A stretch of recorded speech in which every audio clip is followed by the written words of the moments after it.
So good morning guys. और 13 मई के current affairs के वीडियो में हमारा पहला प्रश्न है, हाल ही में दीपा मलिक ने सेवानिवृत्ति की घोषणा कर दी है, आपको बताना है इनका संबंध किससे है। सही उत्तर होगा ऑप्शन सी, पैरा एथलीट है ये। तो पैरा एथलीट दीपा मलिक ने, जो कि खुद हरियाणा से हैं और अभी पैरालंपिक समिति के अध्यक्ष बनने के बाद इन्होंने पैरालंपिक खेलों से संन्यास की घोषणा कर दी है। अच्छा, ये संन्यास क्यों ले लिया इन्होंने, मतलब ऐसा क्यों किया? तो ये एक नियम है कि एक सक्रिय एथलीट होते हुए आप किसी भी फेडरेशन में आधिकारिक रूप से कोई भी पद ग्रहण नहीं कर सकते हो। तो इनके पास दो ऑप्शन थे, या तो ये खिलाड़ी बनी रहें या पैरालंपिक समिति के अध्यक्ष बन जाएं। दोनों एक साथ नहीं बन सकती हैं। तो इन्होंने सेलेक्ट किया है पैरालंपिक समिति का अध्यक्ष बनना, इसीलिए अब ये खिलाड़ी नहीं रही, इन्होंने संन्यास की घोषणा कर दी है। बात आपको समझ में आ गई। इसके अलावा दीपा मलिक से आप क्या याद रख सकते हो, ये पैरालंपिक खेलों में पदक जीतने वाली पहली भारतीय महिला है। इसके अलावा राजीव गांधी खेल रत्न पुरस्कार प्राप्त करने वाली ये पहली पैरा एथलीट बनी थी। 2019 में मिला था इनको राजीव गांधी खेल रत्न सम्मान, और इनके साथ ही इसको मिला था पहलवान बजरंग पुनिया को। इसके अलावा दीपा मलिक का नाम एक और बार न्यूज में आया था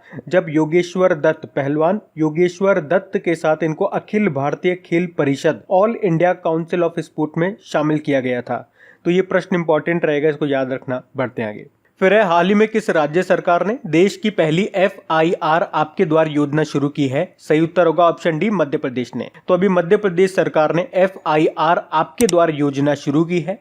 अभी इसे केवल पायलट बेसिस पे 23 पुलिस थानों में शुरू किया गया है। अच्छा, इसमें होगा क्या? तो देखो, जैसा नाम से क्लियर है, अब आपको FIR दर्ज कराने के लिए पुलिस थाने जाने की जरूरत नहीं है। आप 100 नंबर डायल करो, पुलिस आपके घर पे आएगी FIR दर्ज करने के लिए। और अगर मामला इतना गंभीर नहीं हुआ तो फोन पर ही आपकी FIR दर्ज कर ली जाएगी। और इस प्रकार की योजना शुरू करने वाला देश का पहला राज्य बन गया है मध्य प्रदेश। अब बात मध्य प्रदेश की है तो ये रहा मैप में मध्य प्रदेश। कैपिटल इसकी क्या है? भोपाल है। कई बार बता चुका हूं। भारत का पहला ई-वेस्ट क्लिनिक कहां पे खुला था? तो भोपाल आंसर आएगा। मुख्यमंत्री अभी फिर से बन गए शिवराज सिंह चौहान, गवर्नर हैं लालजी दास टंडन। अच्छा, आज मैं आपको नेशनल पार्क बताता हूं मध्य प्रदेश से जो इंपॉर्टेंट है। एक तो याद रखो बांधवगढ़ नेशनल पार्क का नाम, ये रॉयल बंगाल टाइगर की सबसे बड़ी आबादी के लिए जाना जाता है। और कौन कौन से इंपॉर्टेंट है यहाँ पे? कान्हा नेशनल पार्क हो गया, पन्ना नेशनल पार्क हो गया, सतपुड़ा नेशनल पार्क है यहाँ पे, माधव नेशनल पार्क है, पेंच नेशनल पार्क है, वन विहार नेशनल पार्क है यहाँ पे, एक संजय नेशनल पार्क भी यहाँ पर है। अच्छा, एक संजय गांधी नेशनल पार्क और है, लेकिन वो है महाराष्ट्र में। संजय नेशनल पार्क तो मध्य प्रदेश में और संजय गांधी नेशनल पार्क आपके महाराष्ट्र में है। और करंट अफेयर से कुछ पॉइंट आपको रिवाइज कराऊं तो अभी संजीवनी वाहन को लॉन्च किया था, शुरू किया था मध्य प्रदेश सरकार ने। उसके अलावा कोविड-19 योद्धा कल्याण योजना शुरू की थी, जीवन अमृत योजना शुरू की थी, जीवन शक्ति योजना शुरू की थी, और अभी आपको याद होगा मिड डे मील राशन देने वाला पहला राज्य बना था मध्य प्रदेश। रेडियो स्कूल भी शुरू किया था इसने, एक नमस्ते ओरछा महोत्सव भी यहाँ पे मनाया गया था। उसके अलावा याद रखना, मध्य भारत का पहला मेगा फूड पार्क ये कहाँ पे बना है? ये बना है मध्य प्रदेश के देवास में।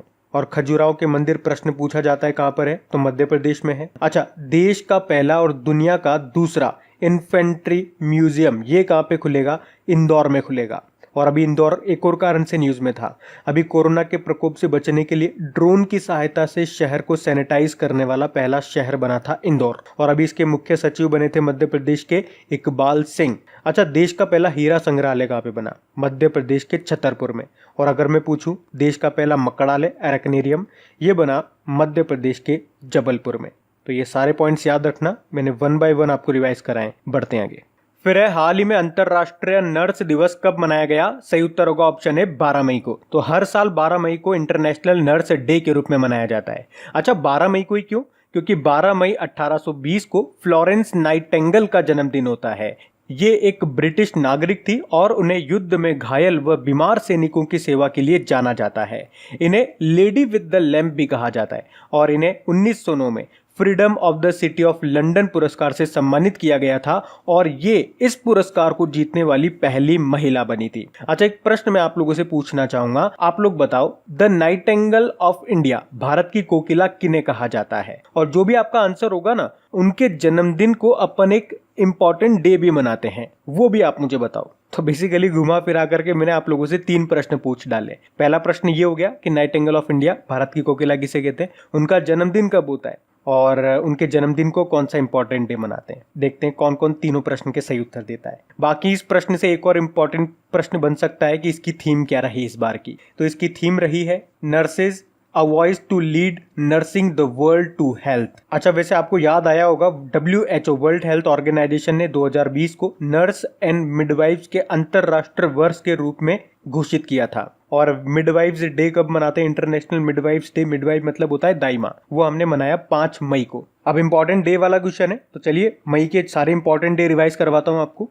1 मई को हमने मनाया अंतर्राष्ट्रीय श्रम दिवस, इंटरनेशनल लेबर डे, और 1 मई को ही गुजरात और महाराष्ट्र का स्थापना दिवस भी होता है। 2 मई को वर्ल्ड ट्यूना डे मनाया, ट्यूना एक मछली होती है।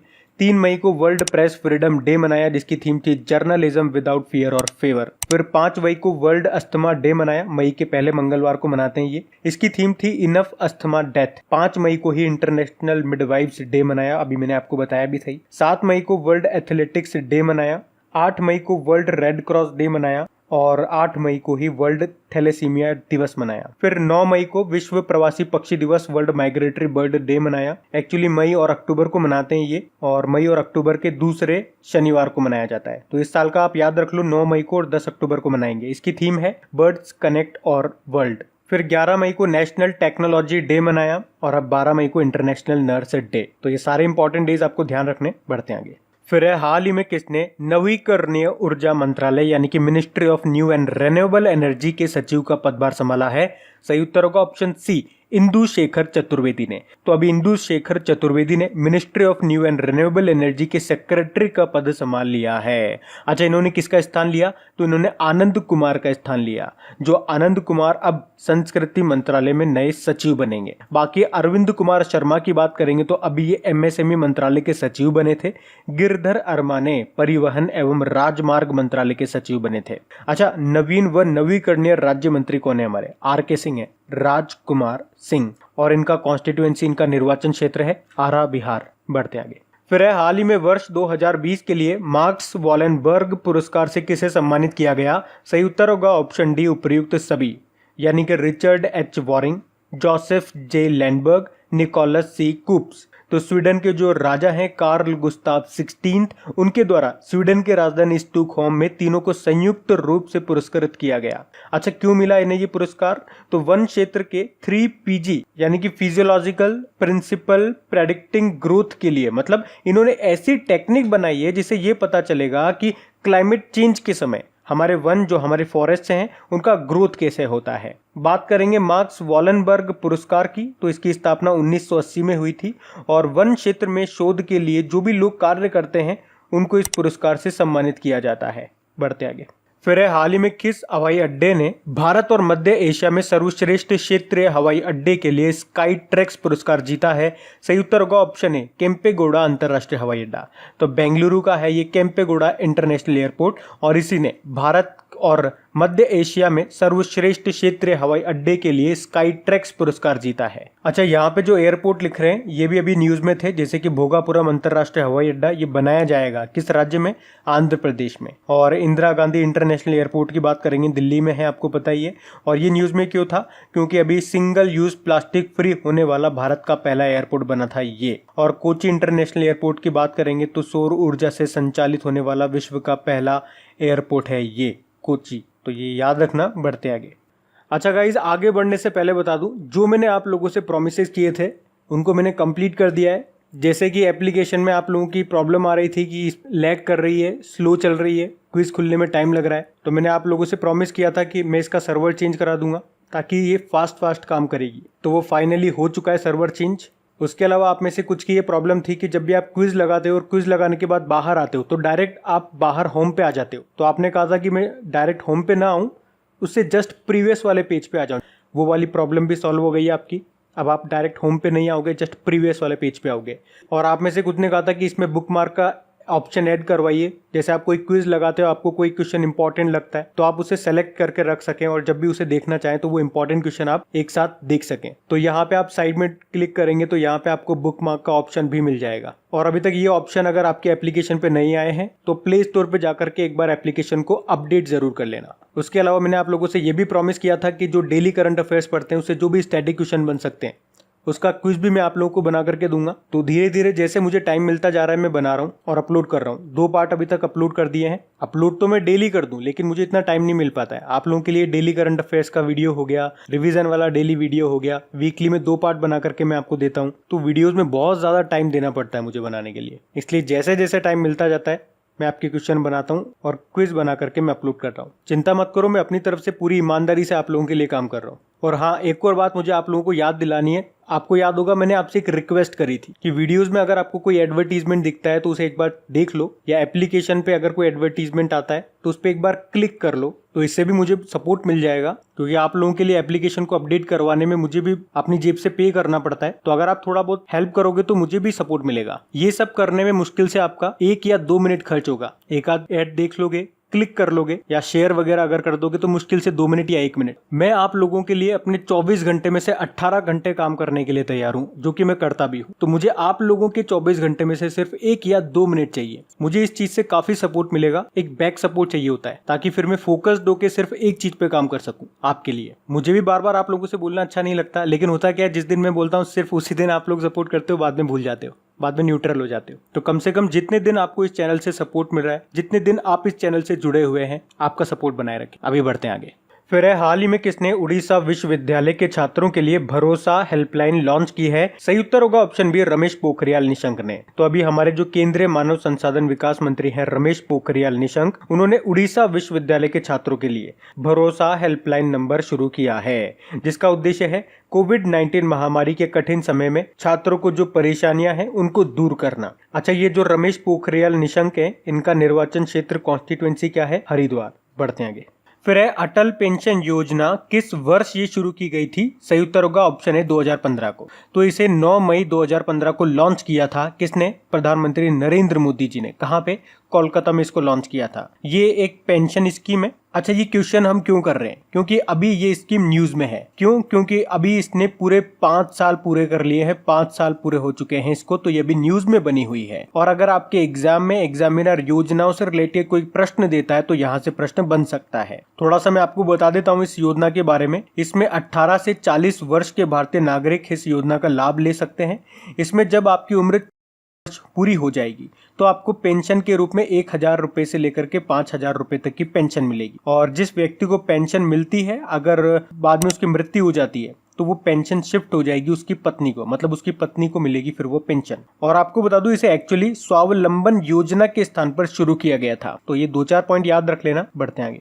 फिर है, हाल ही में किस देश ने FIDE-Chess.com ऑनलाइन नेशंस कप जीत लिया है? सही उत्तर होगा ऑप्शन है चाइना ने। तो अभी चाइना ने FIDE.com की ऑनलाइन नेशंस कप शतरंज प्रतियोगिता जीत ली है। और इसमें चाइना ने किसको हराया? अमेरिका को हराया है। और इसमें भारत कौन से स्थान पे रहा? भारत 5वें स्थान पे रहा है। अच्छा, चेस की बात जब भी होती है मैं आपको एक इंपॉर्टेंट डे बताता हूँ, वर्ल्ड चेस डे। याद रखना कब मनाते हैं? 20 जुलाई को मनाते हैं।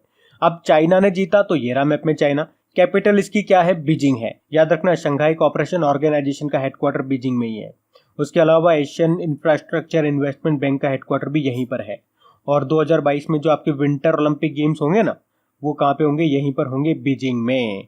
उसके अलावा 19वें एशियन गेम्स जो 2022 में होंगे वो चाइना के हांगझाओ में होंगे।